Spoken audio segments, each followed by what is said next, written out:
మౌనము ప్రణయగానము మనసుదానము తెలుసుకో నీవులు కలిసి నేనుగాలసి తోడుగా పిలిచి వలచాలే శిలలే చిగురించిన శిల్పం చెలిగా పిలిచే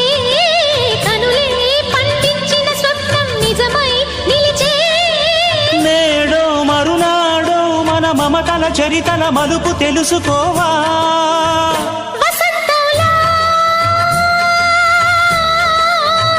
వచ్చిపోవా ఇలా నిరీక్షించే కంటికే పాపలా